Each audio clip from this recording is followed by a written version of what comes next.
Look around at these people, your people. We belong to each other.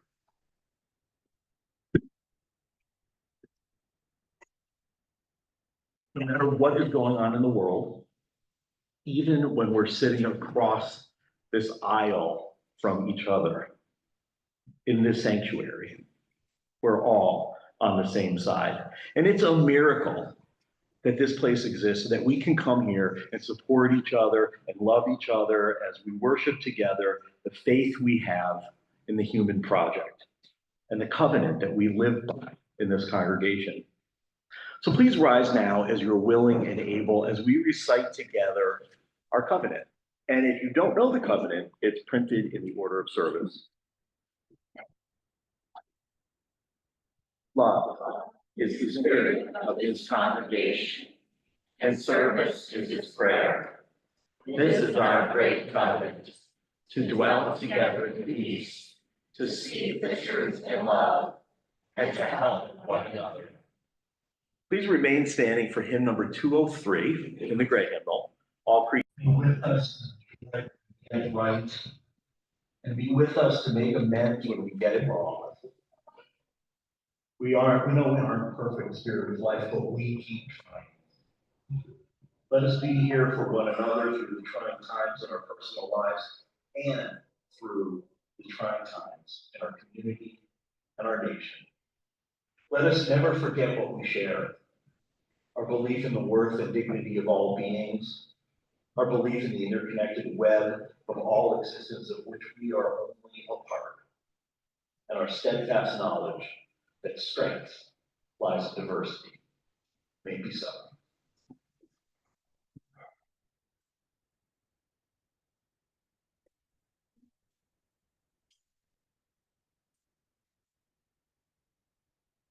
So, who here has heard the story of Peter Pan?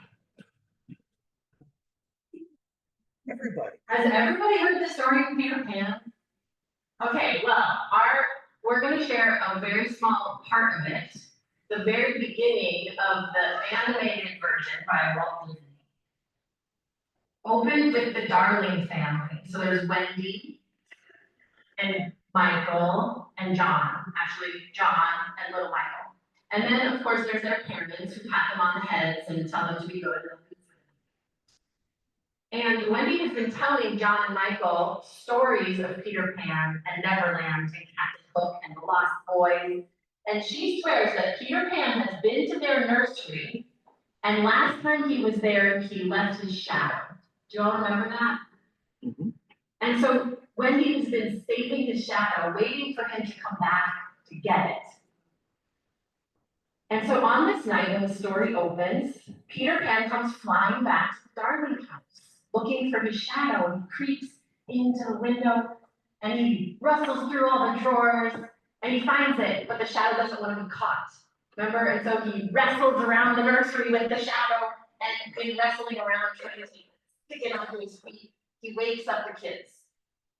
So, Wendy and John and Michael are so excited that Peter Pan is actually there in their house. And they ask him all about Captain Hook and the Lost Boys, and Michael and John are brandishing their little toy swords. And Peter sees how excited they are. And he shouts, "You should come with me to Neverland." Peter, how can we get to Neverland? Fly, of course. Why? Yes. It's easy. All you have to do is, wow, it's funny. What's the matter? Don't you know how to fly? Well, yeah, I just haven't thought about it before. That's it. All you have to do is think of something lovely. Think of something lovely. Yeah, what can you think of that's lovely and wonderful? Can anybody think of something lovely? Mary. Unicorn.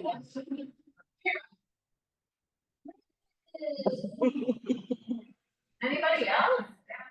Daffodils, just shout it back. Cactus. Axolotls.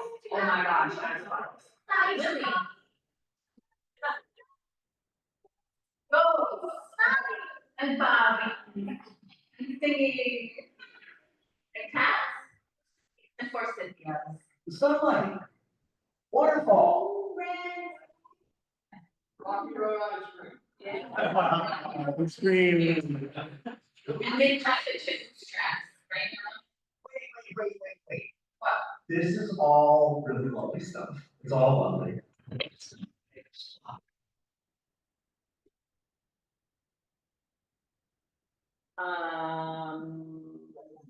What are we gonna do? We can't, did anybody start flying just now when we thought of lovely things?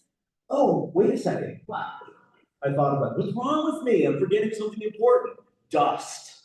Dust? Yes, dust. All we need is a little pixie dust. Just a little bit of pixie dust. So, if we have any fairies in the room, big or small, tall or tiny, that have some pixie dust to sprinkle around, we would love for you to spread your magic all through the sanctuary while we sing "You Can Fly" from the original animated Peter Pan. So join in on the chorus, which is "You can fly, you can fly, you can fly." Sprinkle that pixie dust.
So clearly Pax enjoyed that.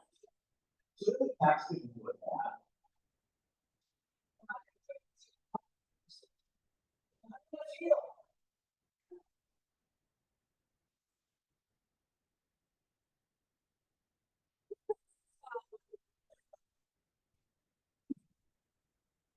Hey kids, how did that feel to be able to run through the whole sanctuary? How did it feel to run and leap? Yeah. So we couldn't really fly. I mean, all the fairy dust that we spread didn't really make us fly. Even all the sparkles and the balloons didn't help us fly. Well, my goodness, we had fun. Because, I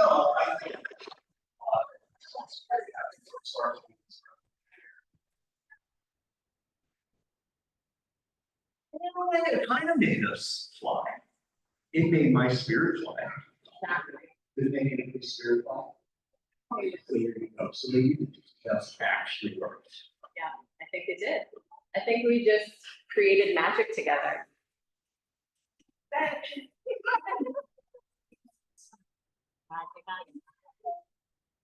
Right.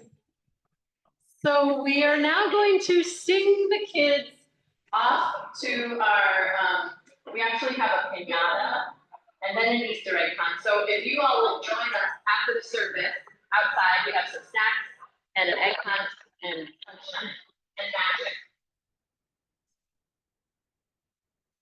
So kids, gather up your things.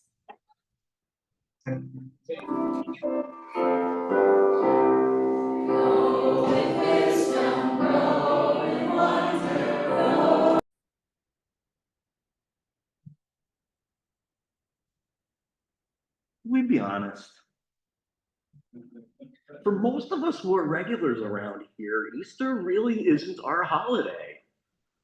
90% of Unitarian Universalists come from a whole bunch of different religious traditions, or no religious tradition at all. So while some of us may identify as Christians in some way, most of us call ourselves humanists, atheists, pagans, Jews, Buddhists, just to name a few. And some of us hold multiple religious identities. And most of us don't believe in the divinity of Jesus. Unitarianism has existed with various names since the writing of the Nicene Creed back in the year 325 of the Common Era.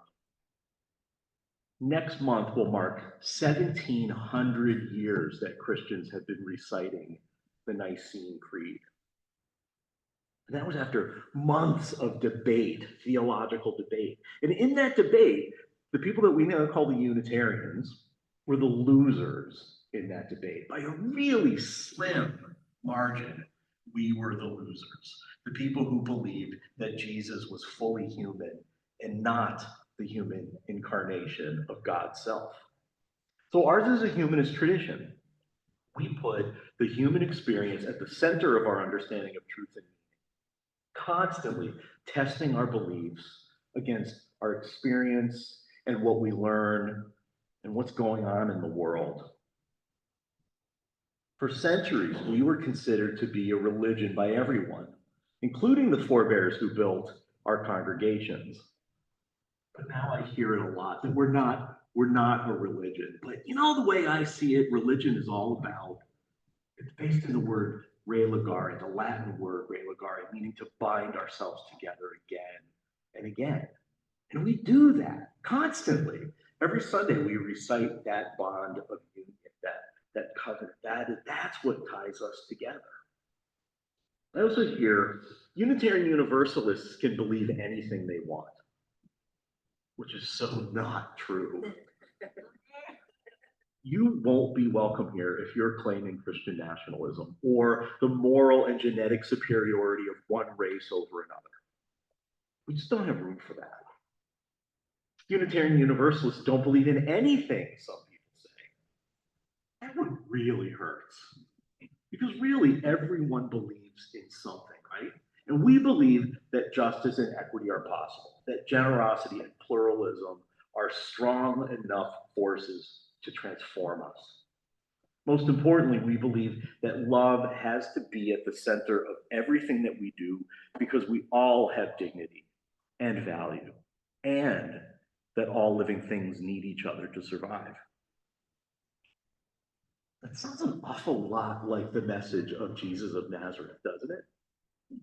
It was radical then, and it's radical now to believe in the human project, the good that's inherent in everyone. It was radical then, and it's radical now to commit oneself as a matter of faith to protecting the vulnerable and challenging tyranny. It's radical then, and it was radical then, and it's radical now to believe that justice will prevail, that democracy can serve everyone, regardless of gender, skin color, theology, or wealth. And lately, my faith has been tested. My faith in humanity is being tested as so many of us seem oblivious to the environmental degradation we've caused. Degradation that is making existence harder for all life. My faith in humanity is being tested by the powerful, silencing, and even disappearing people that they don't like. I'm calling it liberty. My faith in humanity is being tested as our system of justice. The literal judicial branch of the government is being broken down by corruption and mocked by the executive while the legislature cowers in fear. or climbs over each other to touch the hem of the garments worn by the idol they've created. The thing is, I have faith that even if the United States ceased to exist, the world will go on, at the very least. And if we made the whole planet inhospitable to most of its life, including human life, the world would go on. Either way, the world would look radically different, but the planet, whatever life was left, would go on. That I have faith in. I have faith that the cycle of creating new life from the death and decomposition of the old will always continue. A lot of days, I'm just not so sure that I trust people anymore. How can you have faith in people? How can you have faith in the human project if you don't trust most humans? Of course, that's bonkers, isn't it? I mean, how can the world go on? How can we live in each other's presence if we don't trust each other? We need to trust that people will do basic things like stop at red lights and not do basic things like poison reservoirs. We need to trust that our children will be reasonably safe at school and reasonably safe using the products that we buy them. We need to trust that our system of representative democracy with checks and balances will work and that our elected officials will do their jobs and uphold the law. We need to trust that the most vulnerable among us will be protected from harm. We need to trust that at least some, if not, we need to trust at least some, if not most of each other. And some days that seems really hard. Sometimes it seems impossible. That's why I feel like we need Pixie Dust. Like seriously, J.M. Barrie wrote Peter Pan, or The Boy Who Wouldn't Grow Up, back in 1904. 7 years later, he turned it into a novel called Peter and Wendy. And a funny thing happened. In those original versions, in that story, all anybody needed to fly was faith and trust. If you could have faith and have trust, you could fly. And when parents read the book to their children at bedtime, kids would sometimes try to fly in their beds, and the parents would intervene and protect them. But when children saw the play, they'd try to fly.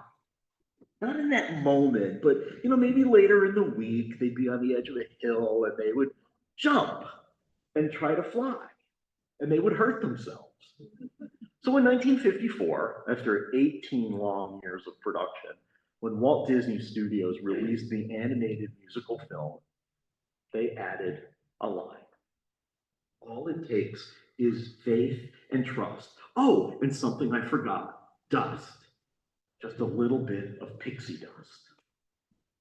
And that ethereal, unavailable stuff called pixie dust saved children from being harmed. They realized, oh yeah, we can't fly. They wouldn't try because they didn't have the pixie dust. And pixie dust changed everything. This is the time of year when we celebrate transformations and new beginnings and the eternalism of life. Pagans celebrate fertility and renewal at Beltane. Jews celebrate their liberation from slavery at Passover. Christians celebrate the resurrection of their Messiah at Easter. All of those are about creating, preserving, protecting, belonging life, the lives of individuals and the shared life of a community bound together by their beliefs and the promises they make to one another. Every holiday is based on faith and mutual trust. And the thing about every holiday is that they all need a little magic to make them happen. Something to serve as a reminder that we can and do take care of each other. Every holiday that means anything seems to have some form of pixie dust, something that we can believe in that is so not real yet saves us all. I don't want to minimize Christian, Jewish, or other theologies by equating them to an animal for children. But all of these theologies like that movie inspire people to be better and do better. Today, Christians are reminded to follow the example of a person whose life was so significant that it's still celebrated 2,000 years after his execution, because he died for them. My favorite potty-mouthed tattooed Christian minister to sinners, Nadia Bowles-Weber, says that Easter is about grace, but Good Friday is about entering the difference between God and humanity and just touching it for a moment. Maybe the thing about faith and trust is that for us to really hold on to them, to touch them for the moment, we probably shouldn't hold on to them. There has to be something more, something extra. Not only belief in the unprovable, but faith and trust in something as seemingly impossible as the resurrection of the human body or eternal youth. We need something different. I think we need a resurrection of hope. In order for faith and trust in humanity to survive, we need a resurrection of hope. We need a resurrection of hope that things could actually get better. Hope that we can forge a new kind of vision of responsibility to each other and the world. Lately, I've been hearing the term defiant humanism a lot, which appeals to my Unitarian theology and sensibility. I asked Google AI to define it, and it said that defiant humanism is a commitment to humanistic values and principles even in the face of adversity, dehumanization, or societal challenges. James Baldwin, who's often been called a defiant humanist, may have said it best. There may not be as much humanity in the world as one would like to see, but there is some. We just have to look for it. And as Unitarian Universalists, we may not all find hope for humanity in the resurrection of Jesus, but we may just find it elsewhere, in the ways we protect children from imminent harm and show up for each other in times of need. We may find hope in the ways we can look at each other on a sunny spring morning and bat around balloons because we can't fly. We may find hope in our ability to think radically and creatively, our ability to weather the hard times, the really hard times when we are laid bare, forced to really look within ourselves. Reveling in our own humanity, pixie dust that we create ourselves to remind us to trust and have faith in humanity may just be the thing that saves us. Please rise now as you're willing and able for our closing hymn, number 163, For the Earth Forever.